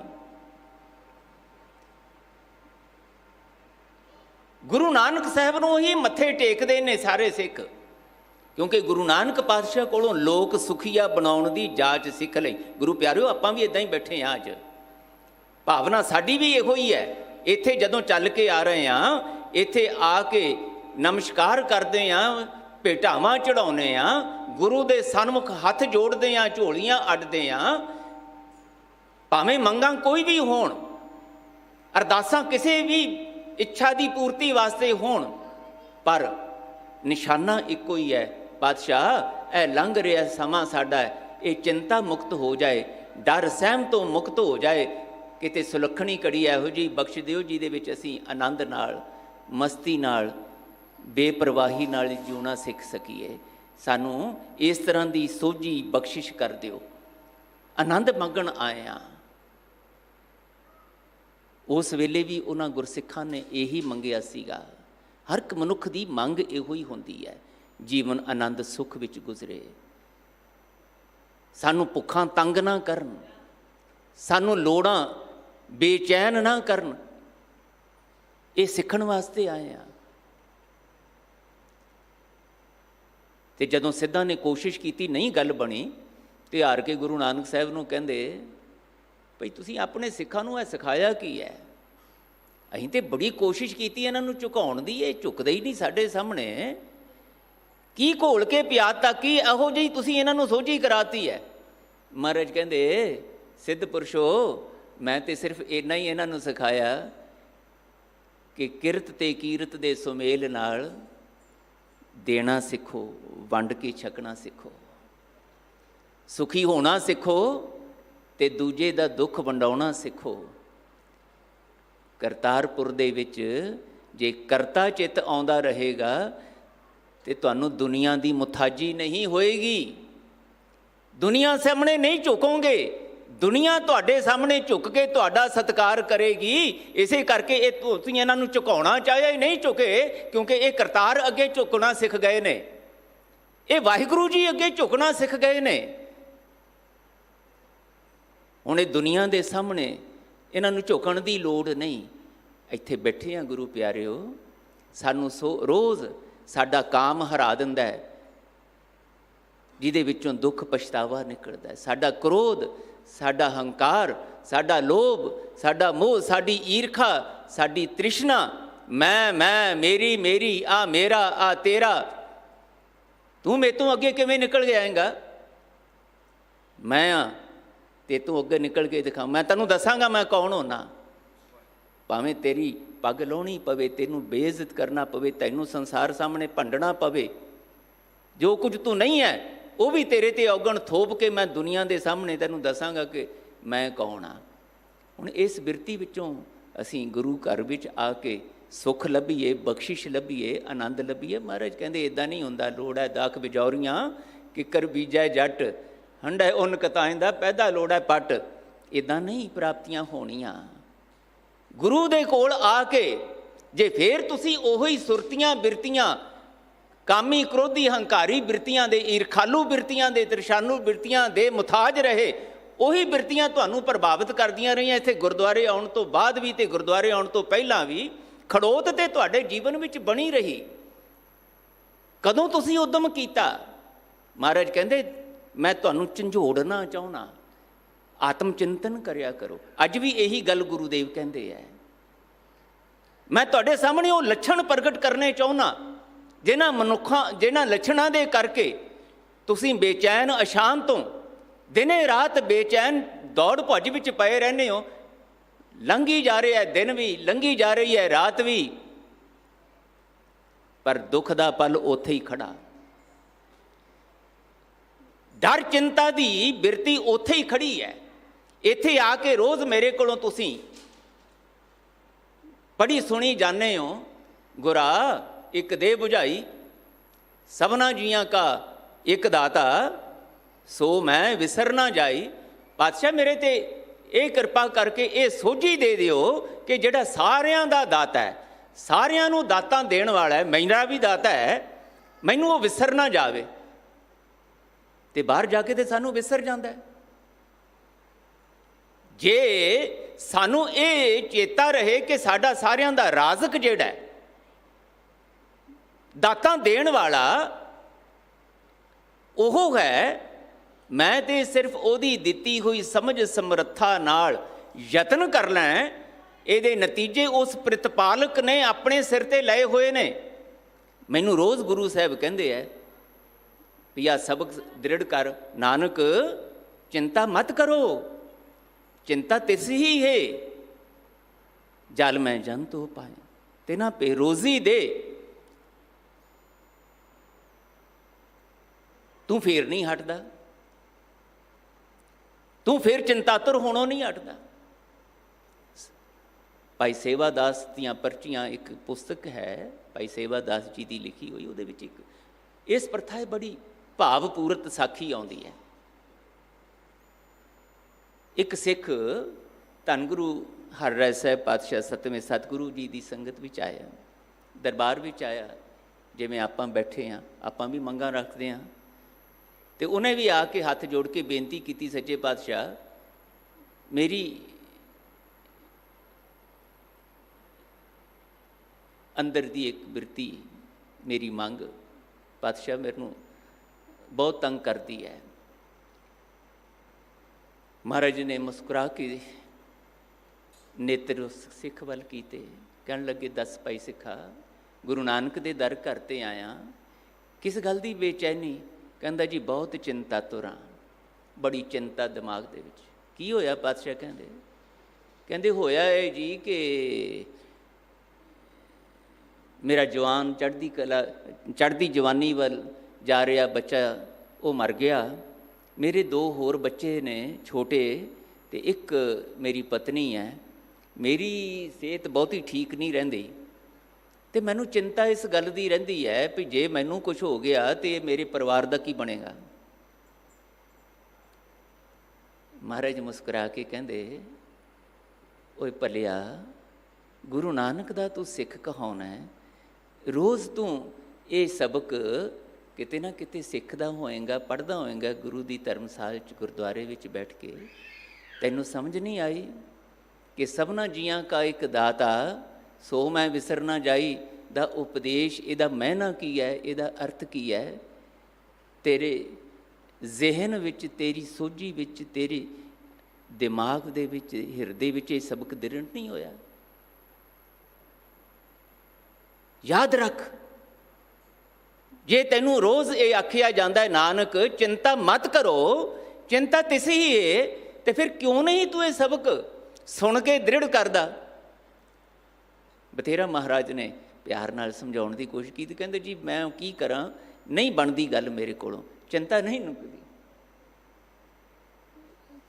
ਕੋਈ ਮੇਰਾ ਇਸ ਦਾ ਇਲਾਜ ਕਰ ਦਿਓ ਮੇਰੇ ਪਰਿਵਾਰ ਦਾ। ਮਹਾਰਾਜ ਨੇ ਇੱਕ ਕੌਤਕ ਕੀਤਾ, ਦੇਖੋ ਸਤਿਗੁਰੂ ਕਿੰਨੇ ਦਿਆਲੂ ਹੋ ਕੇ ਜਦੋਂ ਬਖਸ਼ਿਸ਼ਾਂ ਕਰਦੇ ਆ ਸਾਡੇ ਲਈ, ਅਸੀਂ ਤਾਂ ਸ਼ੁਕਰ ਹੀ ਨਹੀਂ ਕਰ ਸਕਦੇ ਆਪਣੇ ਸਤਿਗੁਰੂ ਦਾ, ਇੰਨੇ ਉਪਕਾਰ ਸਾਡੇ 'ਤੇ ਕੀਤੇ। ਕਈ ਤਰੀਕੇ ਨਾਲ ਮਹਾਰਾਜ ਸਾਨੂੰ ਸਮਝਾਉਣ ਦਾ ਯਤਨ ਕਰ, ਕੋਈ ਤਰੀਕਾ ਤੇ ਕਾਰਗਰ ਹੋ ਜਾਏ, ਕਿਸੇ ਤਰੀਕੇ ਨਾਲ ਮੇਰੇ ਸਿੱਖ ਨੂੰ ਆਪਣੀ ਝੋਲੀ ਗੁਰੂ ਦੀ ਬਖਸ਼ਿਸ਼ ਨਾਲ ਭਰਪੂਰ ਕਰਨੀ ਆ ਜਾਏ, ਗਿਆਨ ਦੀ ਦਾਤ ਨਾਲ, ਬਾਣੀ ਦੀ ਦਾਤ ਨਾਲ, ਗੁਰੂ ਦੇ ਉਪਦੇਸ਼ ਦੇ ਅਮਲਾਂ ਨਾਲ, ਕਮਾਈ ਨਾਲ ਆਪਣੀ ਝੋਲੀ ਬਖਸ਼ਿਸ਼ ਭਰਪੂਰ ਕਰਨੀ ਆ ਜਾਏ, ਬੜੀ ਬਖਸ਼ਿਸ਼ ਕਰਦੇ ਸਤਿਗੁਰੂ। ਮਹਾਰਾਜ ਨੇ ਕਿਹਾ ਚੰਗਾ ਕੋਈ ਨਹੀਂ, ਫਿਰ ਕਰਦੇ ਹਾਂ ਤੇਰਾ ਇਲਾਜ ਕੋਈ। ਗੁਰੂ ਸਾਹਿਬ ਨੇ ਇਤਿਹਾਸ ਵਿੱਚ ਲਿਖਿਆ, ਭਾਈ ਸੇਵਾ ਦਾਸ ਜੀ ਨੇ ਆਪਣੀਆਂ ਪਰਚੀਆਂ ਭਈ ਇੱਕ ਰੁੱਕਾ ਲਿਖਿਆ ਅਤੇ ਬੰਦ ਕਰਕੇ ਲਿਆਵੇ, ਉਹਨੂੰ ਫੜਾਤਾ, ਕਹਿੰਦੇ ਕਾਬਲ ਦੇ ਆ ਸਿੱਖ ਕੋਲ ਚਲੇ ਜਾਈਂ ਅਤੇ ਉਹਨੂੰ ਆ ਰੁੱਕਾ ਦੇ ਦੇਈਂ, ਤੇਰਾ ਕਾਰਜ ਸਰ ਜਾਏਗਾ, ਤੇਰੇ ਪਰਿਵਾਰ ਦਾ ਕਾਰਜ ਸਰ ਜਾਏਗਾ। ਗੁਰੂ 'ਤੇ ਭਰੋਸਾ ਕਰਕੇ ਚਲਾ ਗਿਆ। ਹੁਣ ਉਸ ਕਾਗਜ਼ ਦੇ ਉੱਤੇ ਲਿਖਦੇ ਹੈ ਭਾਈ ਸੇਵਾ ਦਾਸ ਜੀ ਕਿ ਗੁਰੂ ਹਰਿਰਾਏ ਸਾਹਿਬ ਨੇ ਲਿਖਤਾ, ਉਸ ਸਿੱਖ ਦੇ ਨਾਮ 'ਤੇ ਰੁਕੇ ਜੇ ਲਿਖਿਆ ਕਿ ਇਹ ਜਦੋਂ ਤੁਹਾਡੇ ਕੋਲ ਆਵੇ ਨਾ ਗੁਰਸਿੱਖ ਜੀ, ਇਹਨੂੰ 6 ਮਹੀਨੇ ਆਪਣੇ ਕੋਲ ਹੀ ਇੱਥੇ ਰੱਖਣਾ, ਇਹਨੂੰ ਆਸੇ ਪਾਸੇ ਨਹੀਂ ਜਾਣ ਦੇਣਾ ਕਿਤੇ ਵੀ, ਬਸ ਇਹਨੂੰ 6 ਮਹੀਨੇ ਇੱਥੇ ਆਰੇ ਲਾਈ ਰੱਖਣਾ ਕੁਛ ਨਾ ਕੁਛ। ਹੁਣ ਉਹ ਸਿੱਖ ਨੇ ਉਹ ਰੁੱਕਾ ਪੜ੍ਹਿਆ ਅਤੇ ਉਹਨੂੰ ਆਪਣੇ ਕੋਲ ਆਨੇ ਬਹਾਨੇ ਕਿਸੇ ਤਰ੍ਹਾਂ ਰੱਖੀ। ਹੁਣ ਉਹਦੇ ਦਿਮਾਗ 'ਚ ਚਿੰਤਾ ਹੋਰ ਵੱਧ ਗਈ, ਭਈ ਮੈਂ ਤਾਂ ਹੋਰ ਫਸ ਗਿਆ, ਇਹ ਸਿੱਖ ਕੋਈ ਮੇਰਾ ਇਲਾਜ ਤਾਂ ਕਰ ਨਹੀਂ ਰਿਹਾ ਅਤੇ ਮੈਨੂੰ ਆਪਣੇ ਕੋਲ ਰੱਖਿਆ, ਟਰਕਾਈ ਜਾਂਦਾ ਹੈ, ਪਿੱਛੇ ਮੇਰੇ ਪਰਿਵਾਰ ਦਾ ਕੀ ਬਣੇਗਾ? 1 ਦਿਨ 2 ਦਿਨ 4 ਦਿਨ ਉਹ ਚਿੰਤਾਤੁਰ ਹੋਰ ਹੁੰਦਾ ਗਿਆ। ਪਰ ਚਲੋ ਹੁਣ ਬਚਨ ਮੋੜਿਆ ਵੀ ਨਹੀਂ ਸੀ ਜਾ ਸਕਦਾ, ਸਿੱਖ ਨੇ ਤਾਂ ਜਾਣ ਨਹੀਂ ਸੀ ਦੇਣਾ, ਕਿਉਂਕਿ ਗੁਰੂ ਦਾ ਹੁਕਮ ਐਸਾ ਆਇਆ ਸੀ। ਕੌਤਕ ਕੀ ਵਾਪਰਦਾ ਹੈ ਜ਼ਿੰਦਗੀ ਦੇ ਵਿੱਚ, ਰੋਜ਼ ਸਾਡੇ ਨਾਲ ਇਹ ਕੁਛ ਹੁੰਦਾ ਹੈ, ਪਰ ਅਸੀਂ ਸਬਕ ਨਹੀਂ ਸਿੱਖਦੇ ਕਿਉਂਕਿ ਆਤਮ ਚਿੰਤਨ ਨਹੀਂ ਕਰਦੇ। ਕਦੀ ਕੁਝ ਘੜੀਆਂ ਆਪਣੇ ਆਪ ਨਾਲ ਗੁਰੂ ਦੇ ਸ਼ਬਦ ਦੀ ਕਸਵੱਟੀ ਪੜ੍ਹੀ ਜਾਂਦੇ ਹਾਂ, ਗੁਰ ਮੇਰਾ ਸੰਗ ਸਦਾ ਹੈ ਨਾਲੇ, ਪਰ ਸੰਗ ਸਦਾ ਹੈ ਨਾਲੇ ਦਾ ਅਰਥ ਕੀ ਹੈ? ਗੁਰ ਕਾ ਬਚਨ ਬਸੈ ਜੀ ਨਾਲੇ ਦਾ ਅਰਥ ਕੀ ਹੈ? ਉਹ ਪਕੜ ਵਿੱਚ ਨਹੀਂ ਆਉਂਦਾ। ਕਿਉਂਕਿ ਬਾਹਰ ਮੁਖੀ ਜ਼ਿੰਦਗੀ ਜੀਵੀ ਜਾਂਦੇ ਆ, ਕਦੀ ਆਪਣੇ ਆਪ ਨਾਲ ਗੱਲਾਂ ਕਰਨ ਦੀ ਆਦਤ ਨਹੀਂ ਪਾਉਂਦੇ। ਇਸ ਕਰਕੇ ਖੜੋਤ ਹੈ, ਇਸ ਕਰਕੇ ਚਿੰਤਾ ਮੁਕਤ ਜੀਵਨ ਨਹੀਂ ਹੈ। ਪੜ੍ਹੀ ਤੇ ਜਾਂਦੇ ਆ ਸਤਿਗੁਰ ਮੇਰਾ ਬੇਮੁਹਤਾਜ, ਪਰ ਉਹ ਸਤਿਗੁਰੂ ਦੇ ਸਿੱਖ ਬਣ ਕੇ ਮੈਂ ਬੇਮੁਹਤਾਜ ਕਿਵੇਂ ਹੋਣਾ, ਇਹ ਸਬਕ ਦ੍ਰਿੜ ਨਹੀਂ ਹੋ ਰਿਹਾ। ਦਿਨੇ ਰਾਤ ਪਦਾਰਥਾਂ ਦੀ ਪ੍ਰਾਪਤੀ ਲਈ, ਪ੍ਰਧਾਨਗੀਆਂ ਸਕੱਤਰੀਆਂ ਦੀ ਪਦਵੀਆਂ ਦੀ ਪ੍ਰਾਪਤੀ ਲਈ ਦੌੜ ਭੱਜ ਕਰੀ ਜਾਂਦੇ ਆ।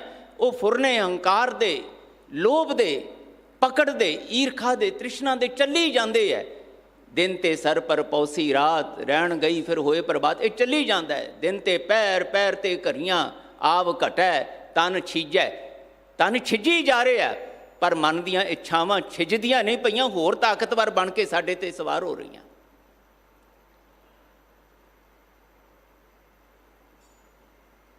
ਇੱਧਰ ਕਹਿੰਦੇ ਪਰਿਵਾਰ ਨੇ ਉਡੀਕਿਆ, ਭਾਈ ਗੁਰੂ ਸਾਹਿਬ ਕੋਲ ਗਿਆ ਸੀ, ਵਾਪਸ ਨਹੀਂ ਆਇਆ, ਸੁੱਖ ਹੋਵੇ ਸਹੀ, ਕਿਤੇ ਕੋਈ ਭਾਣਾ ਹੀ ਵਰਤ ਗਿਆ। ਕੁਝ ਦਿਨ ਉਡੀਕਿਆ, ਕਹਿੰਦੇ ਸਮਾਂ ਲੰਘ ਗਿਆ। ਜਦੋਂ ਮਹੀਨਾ 15 ਦਿਨ ਲੰਘ ਗਏ ਤੇ ਘਰਵਾਲੀ ਬਹੁਤ ਉਦਾਸ ਹੋ ਗਈ ਤੇ ਪਿੰਡ ਦੇ ਮੁਖੀਆਂ ਨੂੰ ਕਹਿੰਦੀ, ਮੈਨੂੰ ਤੇ ਲੱਗਦਾ ਕਿ ਸਰਦਾਰ ਜੀ ਦਾ ਕੰਮ ਹੋ ਗਿਆ, ਉਹ ਤੇ ਰੱਬ ਨੂੰ ਪਿਆਰੇ ਹੋ ਗਏ ਲੱਗਦੇ ਆ, ਕੋਈ ਸੁੱਖ ਸੁਨਿਆ ਨਹੀਂ। ਇੰਨਾ ਚਿਰ ਉਹ ਤੇ ਕਹਿੰਦੇ ਸੀ ਮੈਂ ਆਇਆ ਵਾਪਸ, ਆਏ ਨਹੀਂ ਹੋ, ਕਿਤੇ ਰੱਬ ਨਾ ਕਰੇ ਕੋਈ ਇਹੋ ਜਿਹਾ ਭਾਣਾ ਹੀ ਵਾਪਰ ਗਿਆ ਲੱਗਦਾ। ਉਹਨਾਂ ਸੱਜਣਾ ਨੇ ਵੀ ਉਡੀਕਿਆ, ਉਡੀਕ ਕੇ ਹਾਰ ਕੇ ਆਖਿਆ ਵੀ ਇਹ ਤੇ ਪਰਿਵਾਰ ਭੁੱਖਾ ਮਰ ਜਾਏਗਾ। ਇਸ ਤਰ੍ਹਾਂ ਕਰੀਏ ਭਈ ਸਾਰੇ ਪਿੰਡ ਵਾਲੇ ਜਿਹੜੇ ਆ ਨਾ, ਆਪਾਂ ਜਿਹੜੀ ਵੀ ਕਿਰਤ ਕਰਦੇ ਆ ਉਹਦੇ ਵਿੱਚੋਂ ਦਸਵੰਧ ਕੱਢ ਕੇ ਇਸ ਪਰਿਵਾਰ ਦੀ ਮਦਦ ਕਰੀਏ, ਇਹਨਾਂ ਦੀ ਰੋਜ਼ੀ ਰੋਟੀ ਦਾ ਪ੍ਰਬੰਧ ਕਰ ਦਈਏ।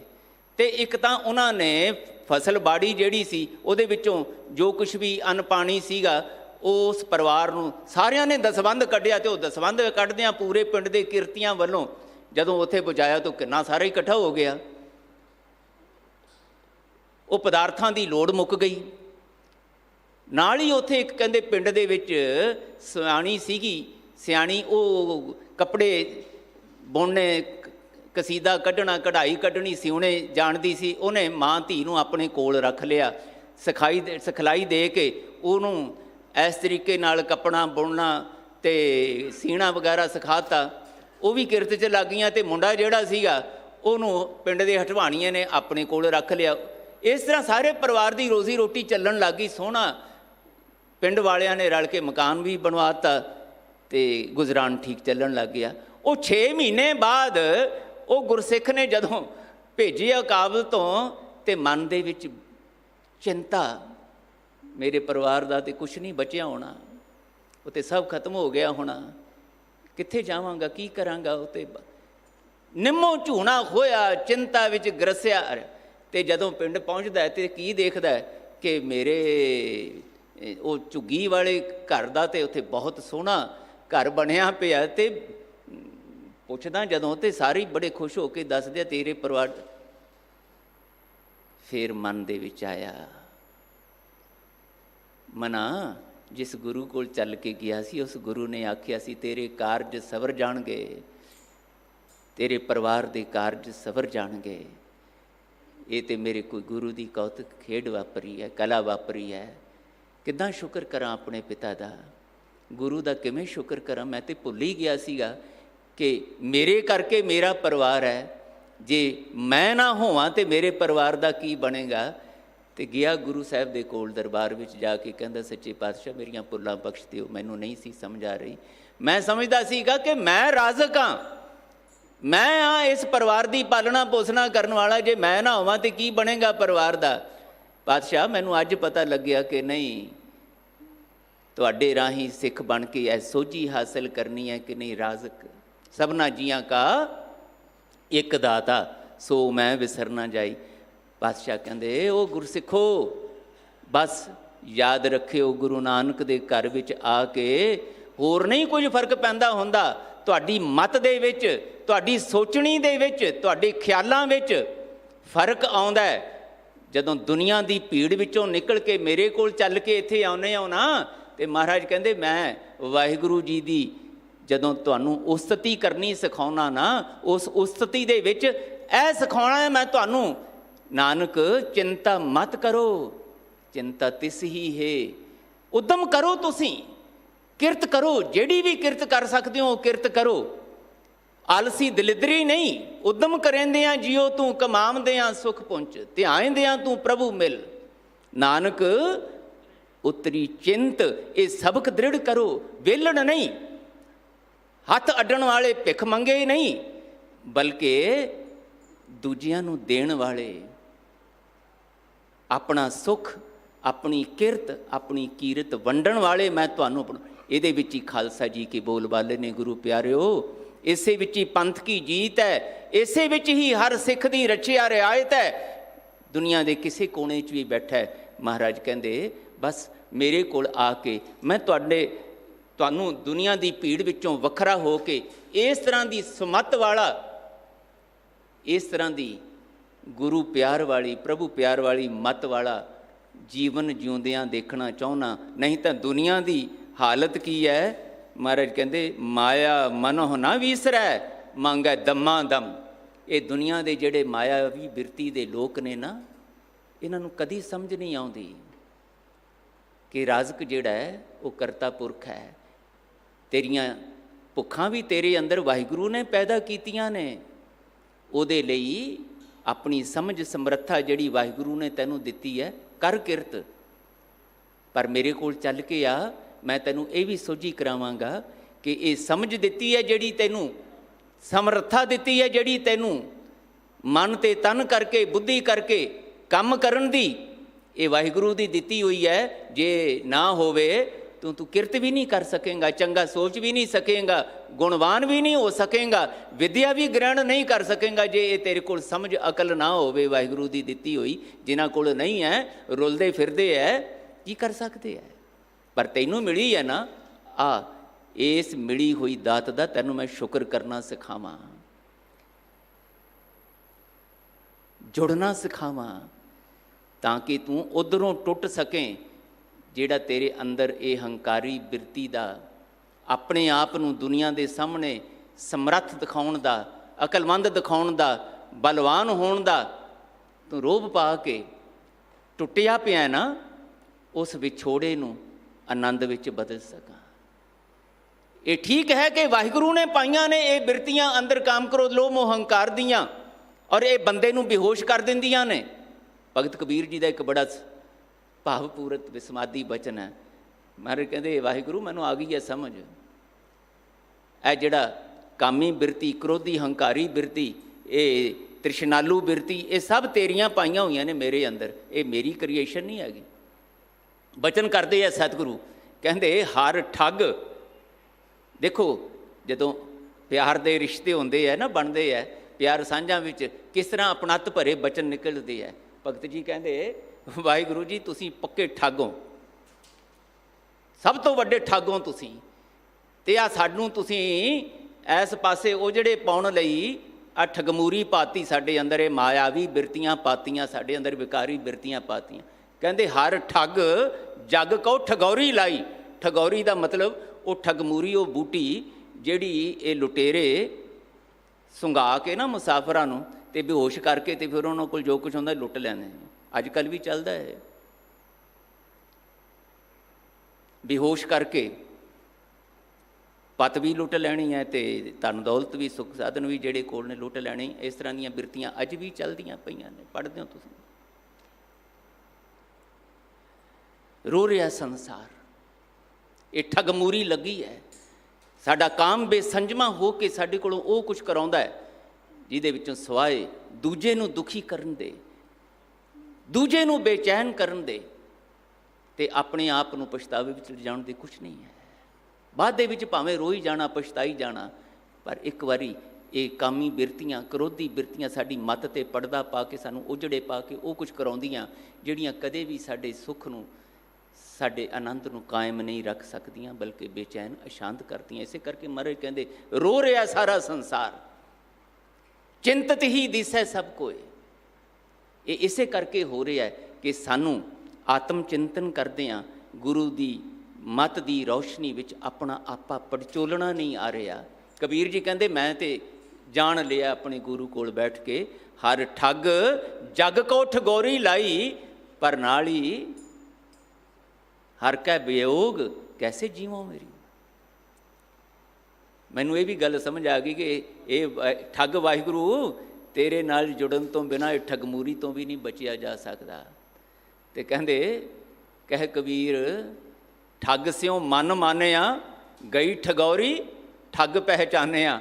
ਮੈਂ ਵਾਹਿਗੁਰੂ ਜੀ ਤੁਹਾਡੀ ਇਸ ਲੀਲਾ ਨੂੰ, ਤੁਹਾਡੇ ਇਸ ਕੌਤਕ ਨੂੰ ਆਪਣੇ ਗੁਰੂ ਕੋਲ ਬੈਠ ਕੇ ਜਾਣ ਲਿਆ ਕਿ ਇਹ ਲਾਈਆਂ ਤੇ ਤੁਸੀਂ ਨੇ ਬਿਰਤੀਆਂ ਮੇਰੇ ਤੇ, ਪਰ ਮੇਰੇ ਗੁਰੂ ਨੇ ਦੱਸਤਾ ਕਿ ਇਹਨਾਂ ਬਿਰਤੀਆਂ ਤੋਂ ਬਚਣਾ ਕਿਵੇਂ ਹੈ, ਇਹਨਾਂ ਬਿਰਤੀਆਂ ਨੂੰ ਕਾਬੂ ਕਿਵੇਂ ਕਰਨਾ ਹੈ, ਤੇ ਆਪਣੀ ਮੱਤ ਨੂੰ ਗੁਰੂ ਦੀ ਮੱਤ ਨਾਲ ਜੋੜ ਕੇ ਵਾਹਿਗੁਰੂ ਜੀ ਦੀ ਭਜਨ ਬੰਦਗੀ ਪਿਆਰ ਯਾਦ ਦੇ ਵਿੱਚ ਸੰਜਮ ਵਿੱਚ ਕਿਵੇਂ ਲੈ ਕੇ ਆਉਣਾ। ਕਿਰਤ ਦਾ ਵੀ ਉਦਮ ਕਰਨਾ ਤੇ ਕੀਰਤ ਦਾ ਵੀ ਉਦਮ ਕਰਨਾ। ਫਿਰ ਇਹ ਮਾਇਆ ਮੈਨੂੰ ਤੰਗ ਨਹੀਂ ਕਰ ਸਕਦੀ। ਕਬੀਰ ਜੀ ਕਹਿੰਦੇ ਆਈ ਸੀ ਮੇਰੇ ਤੇ ਵੀ ਹੁਣ ਕਈ ਤਰੀਕੇ ਨਾਲ ਆਪਣਾ ਪ੍ਰਭਾਵ ਪਾਉਣ ਲਈ। ਕਬੀਰ ਆਈ ਮੁਝੈ ਪੈ ਅਨਕ ਕਰੇ ਕਰ ਭੇਸ, ਹਮ ਰਾਖੇ ਗੁਰ ਆਪਣੇ ਹੁਣ ਕੀਨੋ ਆਦੇਸ਼। ਕਹਿੰਦੇ ਹੁਣ ਤੇ ਮੇਰੇ ਚਰਨੀ ਪੈਣੀ, ਮੇਰੇ ਪਿੱਛੇ ਪਿੱਛੇ ਲੱਗੀ ਫਿਰਦੀ ਹੈ, ਹੁਣ ਨਹੀਂ ਮੇਰੇ ਤੇ ਅਸਰ ਪਾਉਂਦੀ, ਮੈਂ ਕਾਬੂ ਕਰ ਲਿਆ।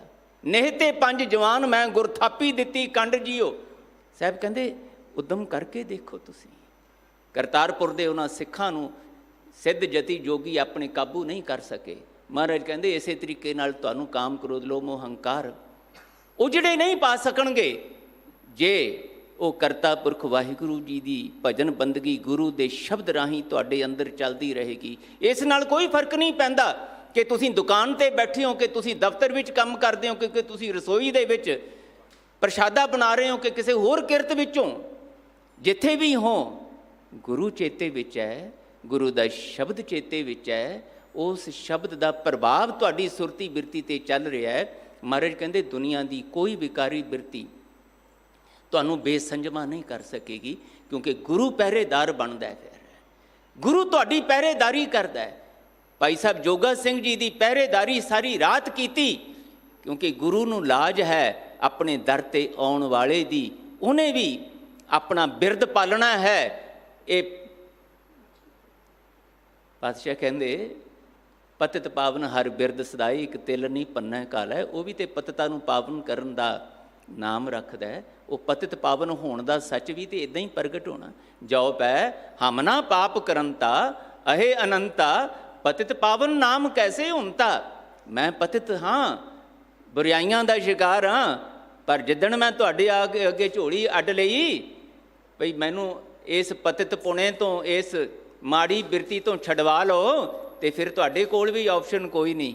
ਤੁਹਾਡੀ ਵੀ ਇਹ ਮਜਬੂਰੀ ਹੈ ਕਿ ਸ਼ਰਨ ਪਰੇ ਕੀ ਰਾਖ ਦਇਆਲਾ, ਨਾਨਕ ਤੁਮਰੇ ਬਾਲ ਗੋਪਾਲਾ। ਪਾਤਸ਼ਾਹ ਕਹਿੰਦੇ ਦੁਨਿਆਵੀ ਲੋਕਾਂ ਦੀ ਬਿਰਤੀ ਇਹ ਹੈ ਕਿ ਮਾਇਆ ਮਨੋਂ ਨਾ ਵਿਸਰੈ, ਮੰਗੈ ਦਮਾਂ ਦਮ ਦਿਨੇ ਰਾਤ। ਇਹ ਵੀ ਆ ਜਾਏ, ਇੱਥੋਂ ਦਮ ਆ ਜਾਣ, ਇੱਥੋਂ ਧਨ ਆ ਜਾਏ, ਇੱਥੋਂ ਸੁੱਖ ਸਾਧਨ ਆ ਜਾਣ, ਆਹ ਪਦਵੀ ਮੈਨੂੰ ਮਿਲ ਜਾਏ। ਮਹਾਰਾਜ ਕਹਿੰਦੇ ਇਹਦੇ ਵਿੱਚ ਹੀ ਉਹ ਦਿਨੇ ਰਾਤ ਭਟਕਿਆ ਬੇਚੈਨ ਹੋਇਆ ਖੁਆਰ ਹੁੰਦਾ ਹੈ। ਸੋ ਪ੍ਰਭ ਚਿਤਨਾ ਆਵਈ ਨਾਨਕ ਨਹੀਂ ਕਰਮ, ਕਰਮਾਂ ਵਿੱਚ ਨਹੀਂ। ਹੁਣ ਕਰਮਾਂ ਵਿੱਚ ਨਹੀਂ ਦਾ ਮਤਲਬ ਇਹ ਨਹੀਂ ਹੈ ਕਿ ਤੁਹਾਡੇ ਕੱਟ ਦਿੱਤਾ ਗਿਆ, ਨਹੀਂ। ਮਹਾਰਾਜ ਕਹਿੰਦੇ ਤੁਹਾਡੀ ਪਾਤਰਤਾ ਹੀ ਨਹੀਂ ਸੀ, ਤੁਸੀਂ ਅਧਿਕਾਰੀ ਨਹੀਂ ਬਣੇ। ਇੱਥੇ ਤੇ ਸੱਚ ਇਹ ਹੈ ਕਿ ਜੇ ਤੁਹਾਡੇ ਕੋਲ ਭਰੋਸਾ ਵੱਜ ਜਾਏ ਤੇ ਮਾਂ ਸੁਲੱਖਣੀ ਜੀ ਵਾਂਗ ਆ ਕੇ ਜਦੋਂ ਗੁਰੂ ਦੇ ਕੋਲ ਤੁਸੀਂ ਘੋੜੇ ਦੀ ਲਗਾਮ ਪਕੜ ਕੇ ਕਹਿੰਦੇ ਹੋ ਨਾ ਕਿ ਜੇ ਮੇਰੇ ਕਰਮਾਂ 'ਚ ਉੱਥੇ ਨਹੀਂ ਲਿਖਿਆ ਸੀ ਤੇ ਇੱਥੇ ਲਿਖ ਦਿਓ, ਜੇ ਪੁੱਤਰ ਨਹੀਂ ਮੇਰੇ ਕਰਮਾਂ 'ਚ ਤੇ ਲਿਖਣ ਵਾਲੇ ਵੀ ਤੇ ਤੁਸੀਂ, ਮੈਂ ਤੇ ਨਹੀਂ ਜਾਣਾ ਇੱਥੋਂ ਖਾਲੀ ਝੋਲੀ ਲੈ ਕੇ। ਮੈਨੂੰ ਪਤਾ ਹੈ ਕਿ ਤੁਸੀਂ ਹੀ ਦੇਣ ਵਾਲੇ ਹੋ, ਤੁਸੀਂ ਹੀ ਰਾਜ਼ਕ ਹੋ, ਤੁਸੀਂ ਹੀ ਦਾਤੇ ਹੋ, ਸਭ ਦਾਤਾਂ ਦੇ ਦੇਣ ਵਾਲੇ ਤੁਸੀਂ ਹੋ। ਹੈਗੀ ਤੁਹਾਡੇ ਕੋਲ ਸਮਰੱਥਾ, ਮੈਂ ਨਹੀਂ ਜਾਣਾ, ਇੱਥੋਂ ਲੈ ਕੇ ਜਾਣਾ। ਪਾਵੋਂ ਦਾਨ ਢੀਠ ਹੋਏ ਮੰਗੋ, ਮੁਖ ਲਾਗੈ ਸੰਤਰੇ ਨਾਰੇ। ਢੀਠ ਬਣ ਕੇ ਮੰਗੀ ਜਾਣਾ ਮੈਂ ਤੁਹਾਡੇ ਕੋਲੋਂ ਪਾਤਸ਼ਾਹ, ਜਿੰਨਾ ਚਿਰ ਦਿੰਦੇ ਨਹੀਂ ਕਿੱਥੇ ਜਾਵਾਂ ਮੈਂ। ਤੁਧ ਨੂੰ ਛੋੜ ਜਾਈਏ ਪ੍ਰਭ ਕਹਿ ਧਰ, ਆਨ ਨਾ ਬੀਆ ਤੇਰੀ ਸੰਸਰ। ਇਹ ਭਰੋਸਾ ਕਿਉਂ ਅਰਦਾਸ ਵਿੱਚ ਸਾਨੂੰ ਆਖਿਆ ਜਾਂਦਾ ਮੰਗਿਆ ਕਰੋ ਸਿੱਖਾਂ ਨੂੰ ਸਿੱਖੀ ਦਾਨ, ਕੇਸ ਦਾਨ, ਰਹਿਤ ਦਾਨ, ਵਿਵੇਕ ਦਾਨ, ਵਿਸਾਹ ਦਾਨ, ਭਰੋਸਾ ਦਾਨ। ਰੋਜ਼ ਮੰਗੋ। ਪਾਤਸ਼ਾਹ ਮੇਰਾ ਭਰੋਸਾ ਤਿੜਕੇ ਨਾ ਤੁਹਾਡੇ ਤੋਂ, ਮੇਰਾ ਵਿਸ਼ਵਾਸ ਤਿੜਕੇ ਨਾ ਕਿਤੇ ਤੁਹਾਡੇ ਤੋਂ। ਮੈਂ ਡੋਲ ਸਕਦਾ ਪਰ ਮੈਨੂੰ ਡੋਲਣ ਨਾ ਦਿਓ ਪਾਤਸ਼ਾਹ, ਇਹ ਮੇਰੀ ਬਾਂਹ ਪਕੜੋ। ਸ਼ਰਨ ਪਰੇ ਕੀ ਰਾਖ ਦਇਆਲਾ, ਨਾਨਕ ਤੁਮਰੇ ਬਾਲ ਗੋਪਾਲਾ। ਮਹਾਰਾਜ ਕਹਿੰਦੇ ਕਰਮ ਰੇਖਾ ਬਦਲ ਜਾਂਦੀ ਹੈ। ਕਰਮਾਂ ਦੀ ਰੇਖਾ ਜਿਹੜੀ ਤੁਹਾਨੂੰ ਔਗੁਣਾਂ ਵੱਲ ਲੈ ਕੇ ਜਾਣ ਵਾਲੀ, ਉਹ ਮਿਟ ਜਾਂਦੀ ਹੈ। ਉਹਦੀ ਜਗ੍ਹਾ 'ਤੇ ਬਖਸ਼ਿਸ਼ ਦੇ ਲੇਖ ਲਿਖੇ ਜਾਂਦੇ ਨੇ। ਯਾਦ ਰੱਖਿਓ, ਜੇ ਨਾਮ ਧੰਨ ਗੁਰੂ ਕੋਲੋਂ ਇੱਦਾਂ ਮੰਗਣਾ ਆ ਗਿਆ ਤੇ ਵਿਸ਼ਵਾਸ ਕਰਿਓ, ਤਿੱਚਰ ਮੂਲ ਨਾ ਥੋੜੀਂਦੋ, ਜਿਚਰ ਆਪ ਕਿਰਪਾਲ। ਇਹ ਸ਼ਬਦ ਅਖੁੱਟ ਬਾਬਾ ਨਾਨਕਾ ਖਾਹੇ ਖਰਚ ਧਨ ਮਾਲ। ਇਹ ਜਿਹੜਾ ਸ਼ਬਦ ਦਾ ਧਨ ਹੈ, ਗੁਰੂ ਦੀ ਬਾਣੀ ਦਾ ਧਨ ਹੈ, ਗੁਰੂ ਦੇ ਸ਼ਬਦ ਰਾਹੀਂ ਵਾਹਿਗੁਰੂ ਜੀ ਦੀ ਭਜਨ ਬੰਦਗੀ ਦਾ ਧਨ ਹੈ। ਮਹਾਰਾਜ ਕਹਿੰਦੇ ਇਸ ਧਨ ਬਾਰੇ ਮੈਂ ਤੁਹਾਡੇ ਨਾਲ ਐਲਾਨੀਆਂ ਵਾਅਦਾ ਕਰਦਾ, ਜੇ ਤੁਹਾਨੂੰ ਇਹ ਧਨ ਦੀ ਪ੍ਰਾਪਤੀ ਕਰਨ ਦਾ ਚਾਓ ਇੱਕ ਵਾਰੀ ਪੈਦਾ ਹੋ ਗਿਆ, ਇਹ ਧਨ ਐਸਾ ਹੈ ਜਿਹੜਾ ਕਦੀ ਤੁਹਾਡੇ ਕੋਲ ਆਉਣ ਤੋਂ ਬਾਅਦ ਤੁਹਾਡੇ ਕੋਲੋਂ ਖੁੱਸੇਗਾ ਨਹੀਂ। ਦੁਨੀਆ ਦੇ ਸਾਰੇ ਧਨ ਪਦਾਰਥ, ਦੁਨੀਆ ਦੇ ਸੁੱਖ ਸਾਧਨ, ਦੁਨੀਆ ਦੀਆਂ ਮਾਣ ਪਦਵੀਆਂ ਅੱਜ ਹੈਗੀਆਂ, ਕੱਲ੍ਹ ਨੂੰ ਨਹੀਂ ਹੋ ਸਕਦੀਆਂ। ਅੱਜ ਪ੍ਰਾਪਤ ਹੋ ਗਈਆਂ, ਤੁਹਾਨੂੰ ਥੋੜ੍ਹੀ ਜਿਹੀ ਖੁਸ਼ੀ ਮਹਿਸੂਸ ਹੋਏਗੀ, ਪਰ ਨਾਲ ਹੀ ਚਿੰਤਾ ਆ ਜਾਏਗੀ ਕਿਤੇ ਮੇਰੇ ਕੋਲੋਂ ਖੁੱਸ ਨਾ ਜਾਣ ਇਹ ਸਾਰਾ ਕੁਝ। ਅਤੇ ਦੌੜ ਭੱਜ ਵਿੱਚ ਤੁਸੀਂ ਉਸ ਨੂੰ ਖੁੱਸਣ ਦੇ ਡਰ ਤੋਂ ਅਤੇ ਹੋਰ ਵਧਾਉਣ ਦੇ ਪੈ ਨਾਲ ਦਿਨੇ ਰਾਤ ਫਿਰ ਉਹਦੇ 'ਚ ਹੀ ਖੱਚਿਤ ਹੁੰਦੇ ਰਹੋਗੇ। ਮਾਇਆ ਮਨੋ ਨਾ ਵਿਸਰੈ ਮੰਗੈ ਦਮਾ ਦਮ, ਉਧਰ ਹੀ ਧਿਆਨ ਰਹੇਗਾ। ਸੋ ਪ੍ਰਭ ਚਿਤ ਨਾ ਆਵਈ, ਕਦੀ ਚਿਤ ਨਹੀਂ ਆਏਗਾ। ਪਰ ਜੇ ਉਹ ਚਿਤ ਆਉਣਾ ਸ਼ੁਰੂ ਹੋ ਗਿਆ ਤਾਂ ਮਹਾਰਾਜ ਕਹਿੰਦੇ ਇਹ ਧਨ ਐਸਾ ਹੈ ਜਿਸ ਨੂੰ ਨਾ ਉਹ ਚੱਕਾ ਚੋਰ ਵੀ ਕਰ ਸਕਦਾ ਹੈ, ਨਾ ਇਹ ਜਲ ਵਿੱਚ ਡੁੱਬ ਸਕਦਾ ਹੈ, ਨਾ ਇਹ ਕਦੀ ਤੁਹਾਡੇ ਕੋਲੋਂ ਖੁੱਸ ਸਕਦਾ। ਇੱਕ ਕੰਮ ਹੋ ਸਕਦਾ, ਮਹਾਰਾਜ ਕਹਿੰਦੇ ਉਹ ਇਹ ਖਾਮ ਹੈ ਖਰਚਾ ਹੈ ਰਲ ਮਿਲ ਭਾਈ, ਤੋਟ ਨਾ ਆਵੈ ਵੱਧ ਦੋ ਜਾਈ। ਇਹ ਐਸਾ ਧਨ ਹੈ ਜਿਸ ਨੇ ਤੁਹਾਨੂੰ ਗਰੀਬ ਰਹਿਣ ਨਹੀਂ ਦੇਣਾ, ਦਿਨੇ ਰਾਤ ਹੋਰ ਅਮੀਰੀ ਵਿੱਚ ਵਾਧਾ ਕਰਦਿਆਂ ਐਸਾ ਬਣਾ ਦੇਣਾ ਹੈ ਕਿ ਜਿਸ ਦੇ ਅੱਗੇ ਤੁਸੀਂ ਝੋਲੀ ਅੱਡੀ, ਜੋ ਕੁਛ ਠਾਕੁਰ ਕਾ ਸੋ ਸੇਵਕ ਕਾ, ਠਾਕੁਰ ਸੇਵਕ ਹੀ ਸੰਗ ਜ਼ਾਹਰ ਜੀਓ। ਤੁਸੀਂ ਅਤੇ ਤੁਹਾਡਾ ਦਾਤਾ ਉਹ ਇੱਕ ਹੋ ਜਾਂਦੇ ਹੈ, ਇੱਕ ਰੂਪ ਹੋ ਜਾਂਦੇ ਹੈ। ਗੁਰੂ ਵਿੱਚ, ਵਾਹਿਗੁਰੂ ਜੀ ਵਿੱਚ, ਤੁਹਾਡੇ ਵਿੱਚ ਕੋਈ ਭਿੰਨ ਭੇਦ ਨਹੀਂ ਰਹਿ ਜਾਂਦਾ। ਕਰਕੇ ਦੇਖੋ, ਮਹਾਰਾਜ ਕਹਿੰਦੇ ਸ਼ਬਦ ਅਖੁੱਟ ਬਾਬਾ ਨਾਨਕਾ ਖਾਹੇ ਖਰਚ ਧਨ ਮਾਲ। ਖਾਓ ਇਸ ਨਾਮ ਨੂੰ, ਇਸ ਸ਼ਬਦ ਨੂੰ ਕੀਰਤਨ ਰਾਹੀਂ, ਵਿਚਾਰ ਰਾਹੀਂ, ਪਠਨ ਪਾਠਨ ਰਾਹੀਂ, ਅਤੇ ਇਹਦੇ ਰਾਹੀਂ ਵਾਹਿਗੁਰੂ ਜੀ ਦੀ ਤੂੰ ਹੀ ਤੂੰ ਹੀ ਤੂੰ ਹੀ ਤੂੰ ਹੀ ਮੈਂ ਨਾਹੀਂ ਪ੍ਰਭ ਸਭ ਕੁਛ ਤੇਰਾ, ਸਭ ਕੁਛ ਤੇਰਾ, ਸਭ ਕੁਛ ਤੇਰਾ ਦੀ ਧੁਨੀ ਆਪਣੇ ਅੰਦਰ ਚਲਾਓ। ਤੁਸੀਂ ਦੇਖੋਗੇ ਕਿਸ ਤਰੀਕੇ ਨਾਲ ਬਖਸ਼ਿਸ਼ਾਂ ਤੂੰ ਕਰਤਾ ਤੂੰ ਹੁਆ ਮੁਝ ਮੈਂ ਰਹਾ ਨਾ ਹੂੰ, ਆਪਾ ਪਰ ਕਾ ਮਿਟ ਗਿਆ ਜਤ ਦੇਖਾਂ ਤਤ ਤੂੰ ਦੀ ਅਵਸਥਾ ਤੁਹਾਡੇ ਅੰਦਰ ਆ ਜਾਏਗੀ। ਤੁਸੀਂ ਰੁਲੇ ਖੁਲੇ ਚਿੰਤਾਤੁਰ ਪੈ ਪੀਤ ਜੀਵਨ, ਖੁਆਰੀ ਵਾਲਾ ਜੀਵਨ ਨਹੀਂ ਜਿਓਗੇ। ਖੁਆਰ ਹੋਏ ਸਭ ਮਿਲਣਗੇ, ਬਚੇ ਸ਼ਰਨ ਜੋ ਹੋਏ ਦਾ ਸੱਚ ਤੁਹਾਡੇ ਜੀਵਨ ਵਿੱਚ ਪ੍ਰਗਟ ਹੋ ਜਾਏਗਾ। ਗੁਰੂ ਸਾਹਿਬ ਕਿਰਪਾ ਕਰਨ। ਧੰਨ ਗੁਰੂ ਅਰਜਨ ਦੇਵ ਪਾਤਸ਼ਾਹ ਹਜ਼ੂਰ ਦਾ ਇਹ ਬਚਨ ਸਾਡੇ ਅੰਦਰ ਦ੍ਰਿੜ ਹੋਵੇ। ਅਸੀਂ ਗੁਰੂ ਅਰਜਨ ਪਾਤਸ਼ਾਹ ਦੀ ਗੁਰੂ ਬਿਰਤੀ ਦੇ ਧਾਰਨੀ ਬਣ ਸਕੀਏ। ਬਰਾਬਰ ਹੈ ਨਾਲ ਪ੍ਰੀਤੀ ਚੰਦ ਸਕਾ ਭਰਾ ਏ, ਇੱਕੋ ਹੀ ਗੁਰੂਦੇਵ ਪਿਤਾ ਦੇ ਪੁੱਤਰ ਨੇ, ਲੇਕਿਨ ਬਿਰਤੀਆਂ ਦਾ ਫਰਕ ਹੈ। ਉੱਥੇ ਮਾਇਆ ਮਨੋ ਨਾ ਵਿਸਰੈ ਮੰਗੈ ਦਮਾ ਦਮ ਹੈ। ਪ੍ਰੀਤੀ ਚੰਦ ਦੀ ਬਿਰਤੀ ਇਹ ਹੈ, ਪਰ ਗੁਰੂ ਅਰਜਨ ਪਾਤਸ਼ਾਹ ਦੀ ਬਿਰਤੀ ਦੇ ਵਿੱਚ ਕੀ ਪਿਆ? ਕੋਈ ਆਣ ਮਿਲਾਵੇ ਮੇਰਾ ਪ੍ਰੀਤਮ ਪਿਆਰਾ, ਹਾਂ ਤਿਸ ਪੈ ਆਪ ਵਿੱਚ ਆਏ। ਮੇਰਾ ਮਨ ਲੋਚੈ ਗੁਰਦਰਸ਼ਨ ਤਾਈ, ਬਿਲਪ ਕਰੇ ਚਾਤਰਿਕ ਕੀ ਨਿਆਈ। ਪ੍ਰੀਤੀ ਚੰਦ ਨੂੰ ਨੀਂਦ ਨਹੀਂ ਆਉਂਦੀ ਵੀ ਇਹ ਪਦਵੀ ਮੈਨੂੰ ਮਿਲ ਜਾਏ, ਇਹ ਗੋਲਕ ਦਾ ਧਨ ਪਦਾਰਥ ਸਾਰਾ ਮੈਨੂੰ ਮਿਲ ਜਾਏ, ਪੂਜਾ ਮਾਨਤਾ ਮੇਰੀ ਹੋ ਜਾਏ, ਇਸ ਕਰਕੇ ਨੀਂਦ ਨਹੀਂ ਆਉਂਦੀ। ਪਰ ਗੁਰੂ ਅਰਜਨ ਪਾਤਸ਼ਾਹ ਕੀ ਕਹਿੰਦੇ? ਬੇਚੈਨ ਤਾਂ ਮੈਂ ਵੀ ਹਾਂ, ਪਰ ਮੇਰੀ ਬੇਚੈਨੀ ਦਾ ਕਾਰਨ ਕੀ ਹੈ? ਇੱਕ ਘੜੀ ਨਾ ਮਿਲਤੇ ਤਾਂ ਕਲਯੁਗ ਹੋਤਾ। ਹੁਣ ਕਦ ਮਿਲੀ ਹੈ?